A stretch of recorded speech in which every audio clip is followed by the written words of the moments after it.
guys, and welcome to my first ever video. For those of you that don't know, I'm Justine Winter. I am the author of the Nature's Destiny series, though some of you guys know because you sent me in questions to answer today, which are pretty cool. While I remember, because my memory is so bad it's terrible, the contest winner for the ebook copies is Rachel. I've sent you a quick email, just reply with your formats and I'll have them to you by the end of the day. Also, again, while I remember, my noggin is terrible, seriously. I wanted to quickly apologise for leaving the video so late. I think I did a blog post about this maybe 3 months ago now. It was never my intention to leave it this late, but sometimes things happen, things change, and some of you know that I was busy writing the third book, which is finished. Should be with beta readers by the end of this week. And if that happens, it will hopefully be out by February. That's what I'm aiming for. So I hope you guys can stick around long enough for that, and it'll be worth it, I promise. What happens now is it's crazy, it's exciting, full of action, but aren't they always? Yeah, I just hope you can stick around for that. So with enough rambling out of the way, I guess I'll get on with the questions. I haven't looked at them properly yet.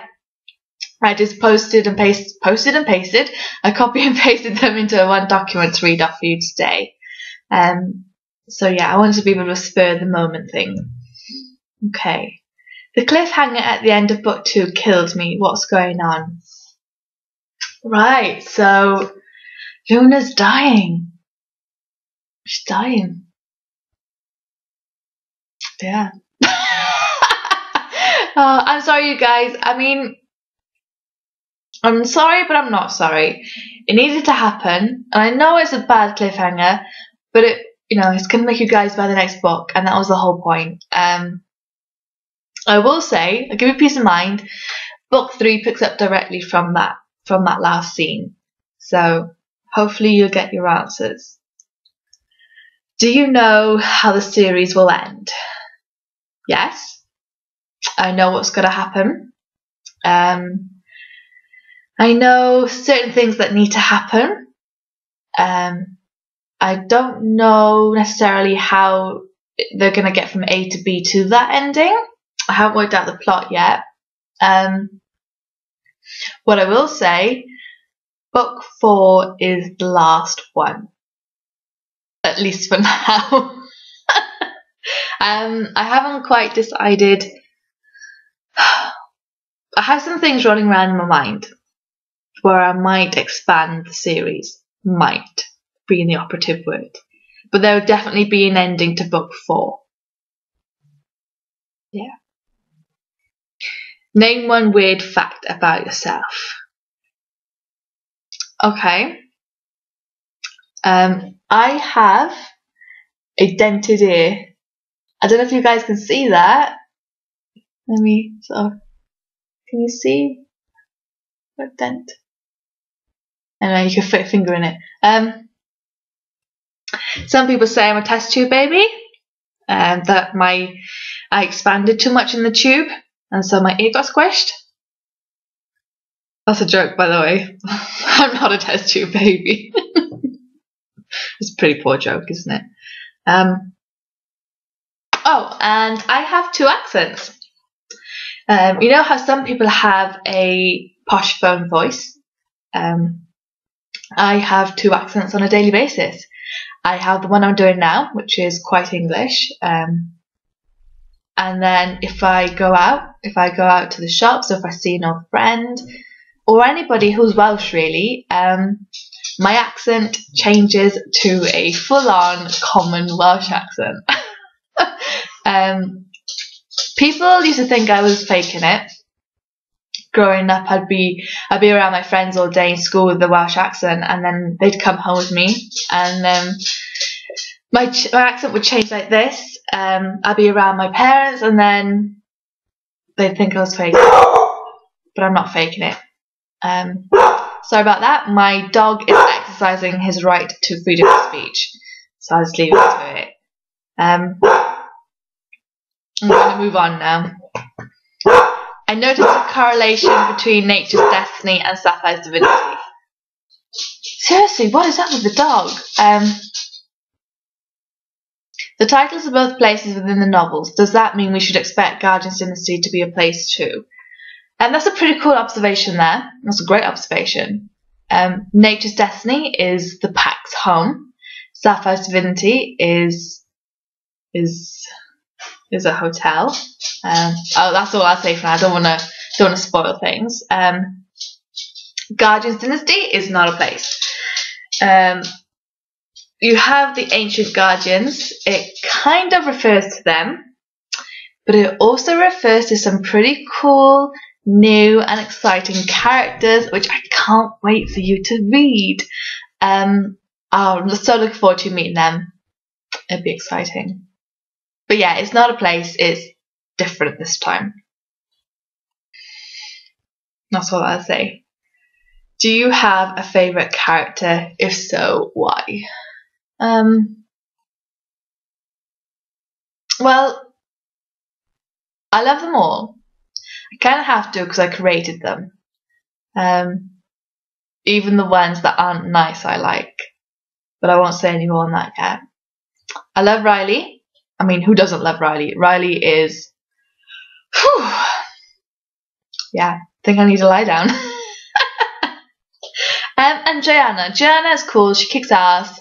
She's quite strong. Yeah, I like her too. She's a badass. Okay. I love that Luna's a strong character. Why did you choose this? Here's the thing. I hate, with a passion, whiny, wimpy, damsel in distress style female characters.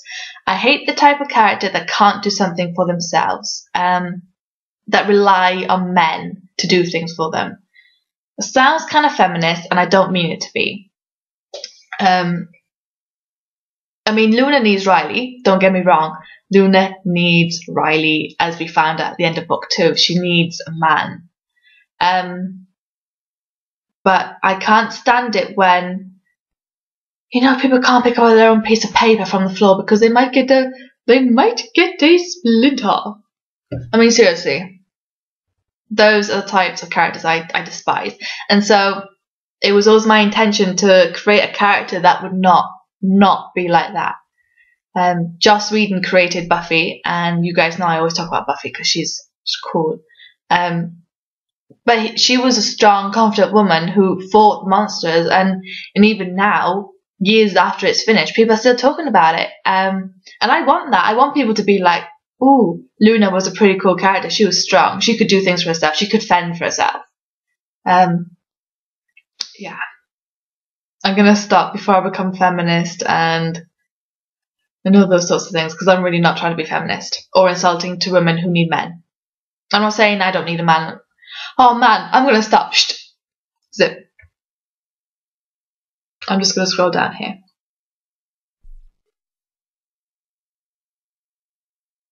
I've lost my place. Hold on. Oh, when and where do you like to write?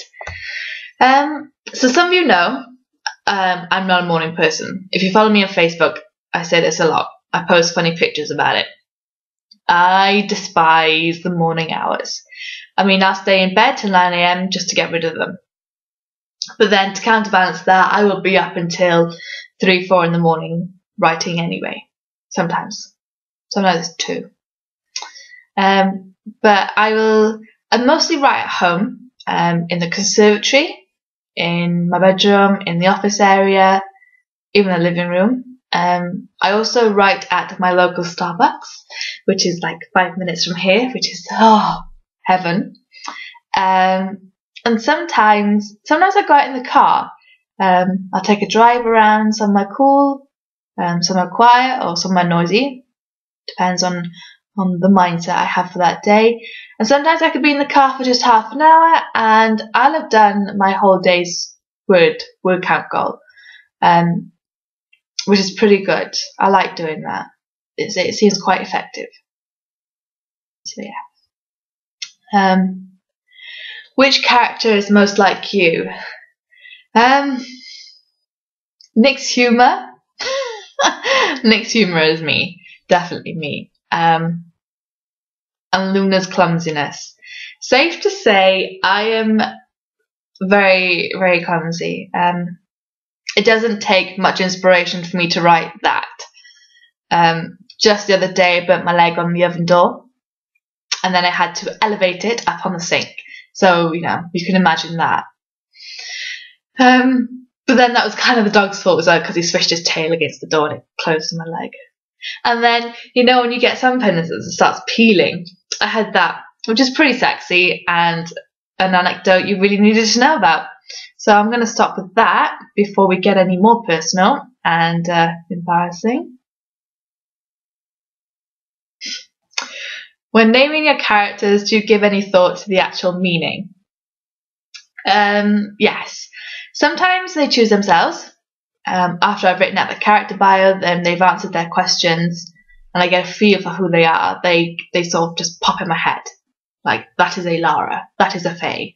But with the Guardians, I needed their names to reflect who they were.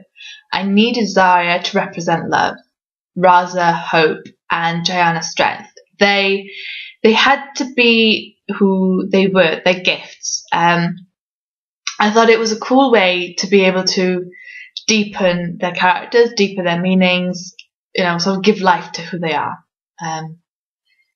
Sometimes I just look at a baby book and just pick out random names. Yeah. Do you have any other book ideas in the works? What can we expect?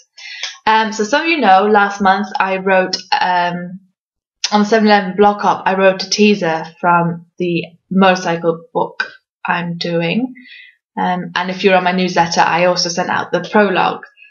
I plan to get back to it next year. Time just flowing, and I'm running out. I'm running out of time to do everything I want. Here we go. I'm so sorry. This is like my 20th attempt at doing this, and I'm not stopping now. Sorry. So the paranormal. I also have a paranormal serial in the works. I wrote out a plot for that. I want to start doing it over Christmas, but like I said, Christmas is like next week? It's crazy. I don't know. I don't know if I'm going to have time for that, but I'm going to do it for the new year at least. But when it comes out, I have no idea. And I can't give you any concrete information because, as I said, I'm nowhere near ready to sort of reveal those details. But of course, book 4 will be out, and the holiday book will be out, and book 3, of course, at the beginning of the year. But that's all I'll say for now. What's your favourite paranormal creature? Well, I obviously have to say werewolves. I can't not say werewolves. You guys would kill me. But I also like dragons. Oh, I love dragons. I've always been fascinated with dragons. They're quite magical. But yeah, I think we'll stick with that. Wolves and dragons for now. You write a lot about the values of family. Oh, this is the last question, by the way. Riley's always proving how much family means to him. Why is that? Okay, so I was pretty chuffed you guys picked up on that. Family is my author branding.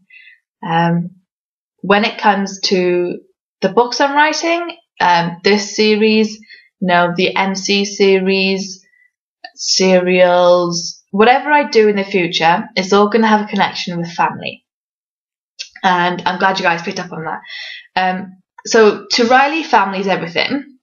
But I wanted to prove that it's not always people you grew up with. It doesn't always have to be a blood relative, and it doesn't always have to be, sunshine and roses. So when Riley and the pack found out that Luna was now one of them, they opened her up, welcomed her with open arms. There was no two ways about it. She was one of them. And I wanted to show that. And with the MC book, it's not a happy family. It's not a nice place to be. But even in the darkest of their times, they're still willing to stick their necks out for each other. And I wanted to show that because I think that's an interesting spin. Very interested in the ways family behave with one another. And I think it's because I've grown up with a very fortunate family. So I'm interested in working out how other people might have lived, how they do things differently to what I do. And I think that's pretty exciting and pretty cool. And a good way to showcase character development and bring in, new ideas. So, yeah. So I hope I hope I've answered your questions good enough. And if I missed any out, I'm so sorry. I just scrolled down and we're already running at 15 minutes. So well done again, and congratulations to Rachel for winning those books. Thank you for the questions. Merry Christmas to you all and a Happy New Year. Nadolig llawen I chi gyd, a blwyddyn newydd dda. Happy holidays everybody, and I'll speak to you soon.